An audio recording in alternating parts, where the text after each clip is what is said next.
for the athletic programs at West Virginia University, W&J College, Waynesboro University, and Marshall University, as well as the Washington Wild Things. Central Cab Tours can also plan your vacation. Call today to receive a copy of our tour brochure. With 53 tours ranging from day trips to Pittsburgh to a 9-day cross-country excursion, you are sure to find the perfect getaway.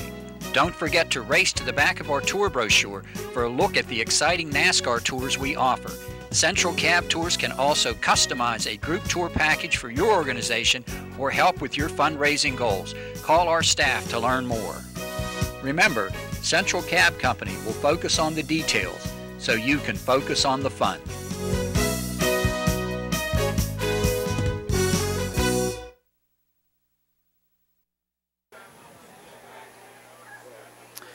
Welcome back to the Mustang Field, just about ready for second half action, and we're going to remind all you viewers on Atlantic Broadband or Armstrong Cable that may be watching this game on Sunday night, it's going to be replayed again Tuesday, which will be the 29th at 7 p.m. And a further reminder that the South Union Township supervisors are now proud to announce that the South Union Township Sports Network games and programs are now available online. It's easy to find. Just log on to your youtube.com, search South Union Television, or follow the South Union Township Sports Network on Facebook for program updates. That's facebook.com/South Union TV. And it's also going to be on the website for the Laurel Highlands School District and the WMBS website. So a lot of places to find that link to watch these games on YouTube. I understand the soccer games are going to be on there too. I'm not sure what other sports might be on there, but it looks like there's going to be pretty much everything that's gone South Union Sports Network. We're going to try to get it on YouTube. Fantastic. South Union Sports Network is worldwide. They're lining up for the kickoff. Litza ready to kick it off.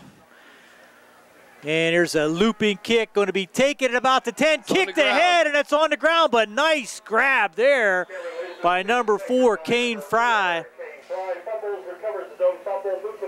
Kicked it ahead about 15 yards, was able to track it down. 1st and 10 for the Red Raiders at the 34-yard line. That was a pretty nice bounce for Kane. Absolutely. Could have been an early disaster in the second half for the Red Raiders, but they'll take over. Trailing 32-6, just underway here in the second half.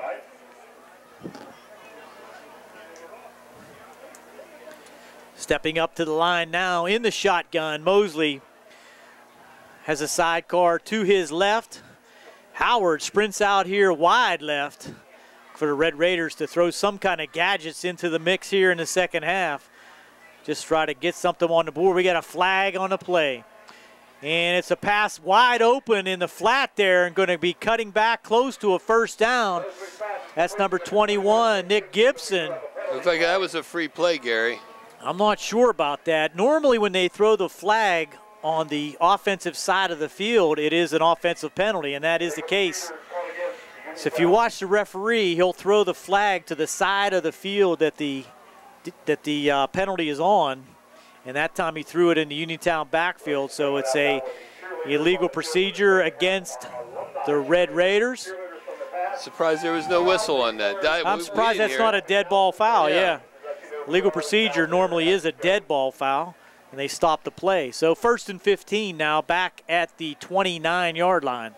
I held my breath. I was hoping it wasn't another lining up offsides for the Mustangs. Yeah. Mosley now, again, in the shotgun. I think the Red Raiders were schooled on trying to get that offside in the locker room, but the Mustangs have held. This is Howard. He'll get 5, maybe 6 on the carry. Back to the original line of scrimmage. He's slow to get up, holding his shoulder. I think if any of the Mustangs jump offside here in the second half, you may see immediate substitutions. It could be a long week if Howard is holding slow getting up is Howard, and he's going to have to step off the field for a moment, being attended to there by the Red Raider training staff. Gives Mosley an opportunity to get the play from the offensive coaches for the Red Raiders. Coming into the lineup there, number 4, Kane Fry, replacing Howard. Some more conversation by the officials. 25-second clock needed to. It's not operational. They didn't run the 25-second clock at all. There it goes now. Mosley hands off inside, and let's see who that is. Pick up that number. I think that was number 21, Nick Gibson. On the carry for the Red Raiders. He's going to lose about 1.5 yards. Our apologies on the play clock in the upper right corner. We have no idea why it's not working, so we will shut both of them down. 10:50 to go here in the third quarter. Red Raiders on their first possession of the second half, looking at a 3rd down and 10. Twin receivers to both sides for Mosley. Be looking to put this one in the air, but hands off inside. Just Red Raiders content to keep it on the ground. 3rd and 10. Who was that carry there, Rick? See if we can pick it up. Number 8 just in on the play. That's Zayad Enob. Ball being placed at the 34-yard line. 4th down and 10. No gain on the play. Back for the Mustangs to receive is Boyle. On for the punt. We got 10 men. Josiah Davis. 10 men on the line for the Mustangs. Mustangs again loading up for the block. And here they come. Nobody picks up Sloboda, and he almost gets it. Boyle now will drop it back at the 35, and it goes out of bounds at the 25. So Boyle, unable to pick that off, turns into a nice punt by Josiah Davis all the way back to the Laurel Highlands 24, where the Mustangs will begin 1st and 10 with 9:48 to go here in the third. Gary, looking at the Laurel Highlands sideline, I can't really tell the Red Raiders, but the Laurel Highlands sideline has about 8 or 10 guys with no pads on and jerseys on. It looks like the walking wounded. There's a couple guys on crutches. Guy with a sling on. We have a flag. That's going to be a penalty on Laurel Highlands. Swartz jumped quickly, and he's going to come out.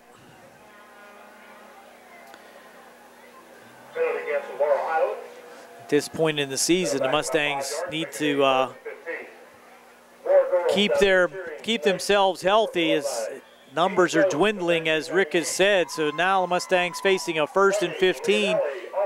Sloboda in motion. Comes back and sets on the right wing. Now Pierce changing the play at the line. See something. Double tight end in motion, up the middle to Jones. That was the call, and he's going to drag Red Raiders for about 8 yards out to the 29-yard line. Near the 30-yard line is number 10, Christian Jones. After 3 games, Gary, the Mustangs are also going to have to clean up some of those pre-snap penalties. Absolutely, that's just a discipline thing. Here's Jones again, now up the middle. He's going to be drugged down there. Tackled there by 2 Red Raiders. 21, Nick Gibson. Gibson as well as Gabe Savory. Now we have a whistle again. What's the situation here? We got a flag. Maybe a little extracurricular activity after the play. Personal foul against the Red Raiders. Gary, going to give them 15 yards. Gary, the Mustangs are going to come into the heavy part of the season against West Mifflin, Ringgold, Bell Vernon. We haven't seen York in a while, so we're not really sure what they have in store for us. These are the things that are really going to cost you. It hasn't cost the Mustangs too much tonight. When you get down to Ringgold and West Mifflin, those penalties are unforgiving. You have to make sure all of your situations are handled in those games. Here's Pierce. He's going to look deep. Has a man wide open. That's Swartz inside the 10. He'll take it in for the touchdown. Play action to beautiful pass by Pierce. Fakes it inside. Just steps back 2 steps and lofts it perfectly down the middle of the field to number 3, Jacob Swartz. A 49-yard pass and catch for the touchdown. About a 25-yard lob to almost a 30-yard lob to Swartz, and a nice 20-yard run. Nobody was within 5 yards of him. Leitza on for the kick, and he boots it long, high, and good. There we go. That stretches the score out now to Laurel Highlands 39, Uniontown 6. 9:04 to go in the third. Back after these messages here on the South Union Township Sports Network.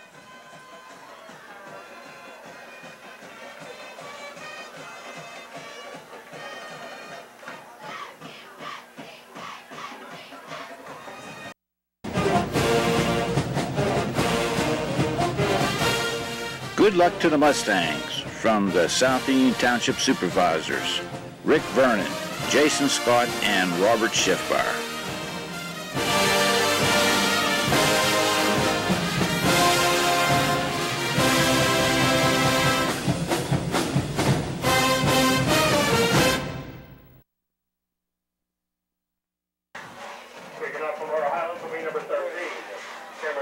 Kicking off for Laurel Highlands once again, Cameron Leitza. Kane Fry deep for the Red Raiders once again. Gary, I would expect that would be the end of Jimmy Pierce tonight. Maybe not, but Karwatsky. Would be an opportunity for Karwatsky to get in the game. He's loosening up on the sideline right now as we speak. I probably wouldn't put Jad Livingston back in, knowing he'd been injured last week. Here's a kick deep. It's going to be taken by, look like, Howard along the right side. He's trying to get around the right side, has some room. No, that's Mosley, and he's going to be way out of bounds. Wow. And there, another unnecessary penalty. This is going to be against the Mustangs. That's going to add 15 yards. It was a good 6 yards out of bounds, and just really unnecessary penalty for the Mustangs.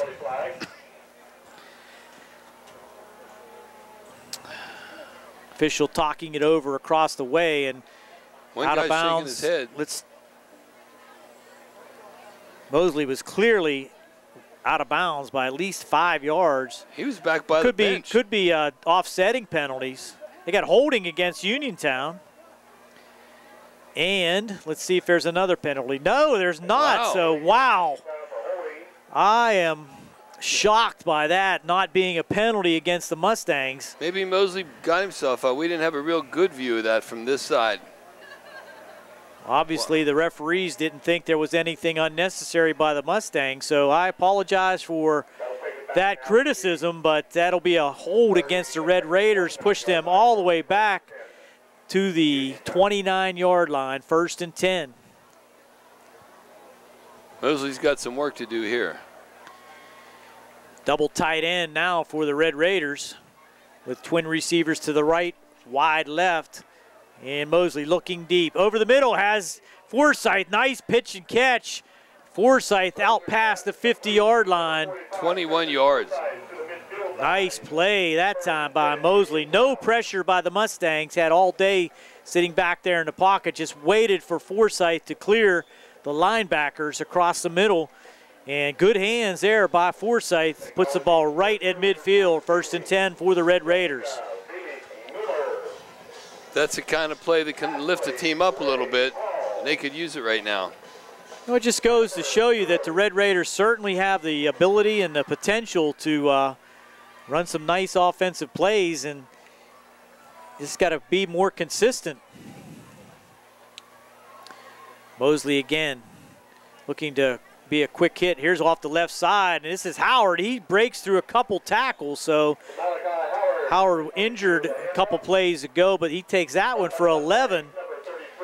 Sloboda on the tackle, but another first down for the Red Raiders now in Mustang territory. No question that they have some athletes, but you're right, Gary, the consistency just isn't there.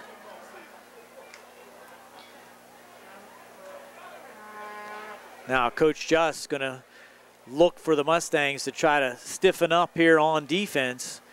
Inside fake. Mosley now on the right side has some room, and there's another flag in the middle of the play. That could be a hold against the Red Raiders.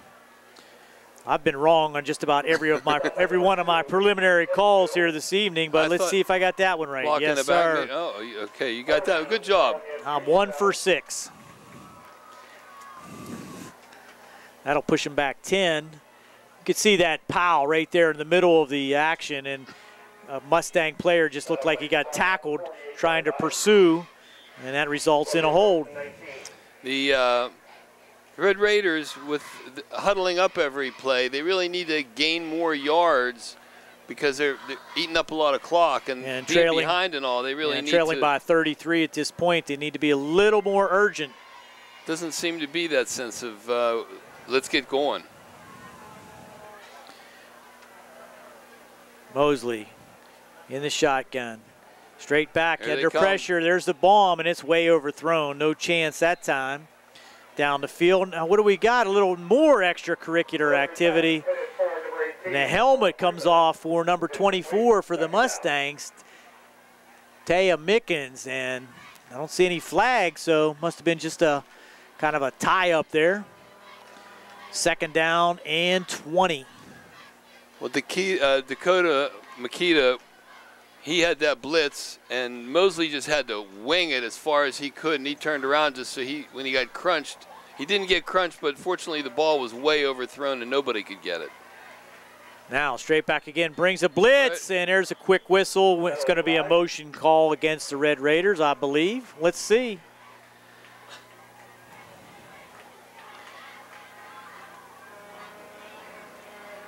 Dead ball, false start on the offense, 5-yard penalty, still second down. I learned that from Gene Sterator. You learn from the best. Harris and Fry were having a little discussion there with the referee on the near side. Not sure what that was about.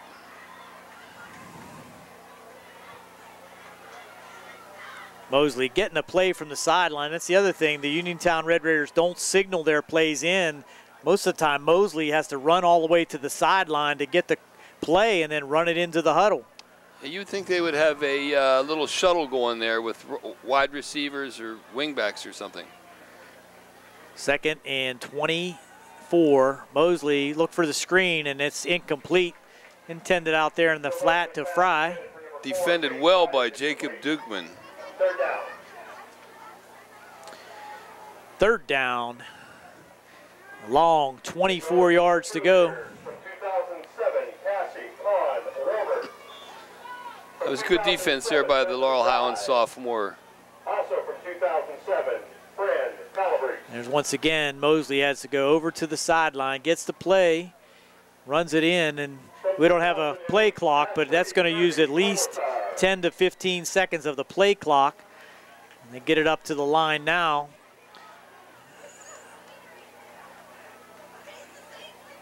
Lining up with players in the backfield. Mosley is under pressure, and he's going to be dropped this time by number 5, Dakota Makita. Along with Eisler.